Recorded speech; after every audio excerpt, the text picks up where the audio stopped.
Let's jump into it. What's the opportunity? If you're not aware of the energy that you're carrying, you may be unconsciously repelling the very things that you actually want to attract. So let me give you an example. I grew up, I don't know how deep I want to get into this, but let's just say I had a very traumatic childhood. One of my father was killed when I was 5. And so that kind of launched me into certain ways of behavior and distrust of people and overcompensation in relationships and fear of abandonment, you name it, all the stuff, right? All the stuff. But one of the things that I began to manifest that, actually you can look back in pictures and see it, is I always had this frown on my face for years. I mean, up into my mid to late 20s. And it's very evident because I would see it in my younger brother.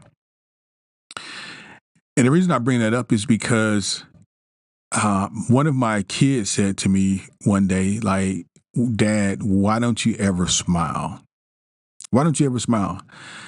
And it really hit me like a ton of bricks, because here's a kid, here's a child saying obviously the truth. There's no agenda here. "Dad, why don't you ever smile?" And so it sent me into some reflection.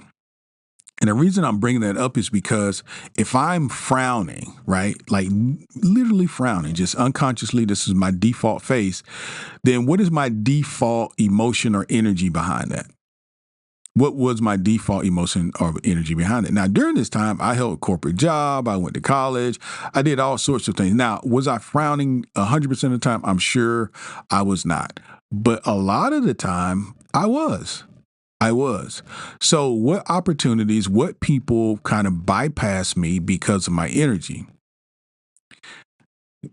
Thank God my wife didn't, because, it could have been a situation like, I don't know. I don't know how difficult I was to deal with in my 20s, but I think many of us look back now that I'm in my 50s. I look back at the earlier stages of my life and you can see a lot of opportunity for improvement, right? But that's what life is, it's learning.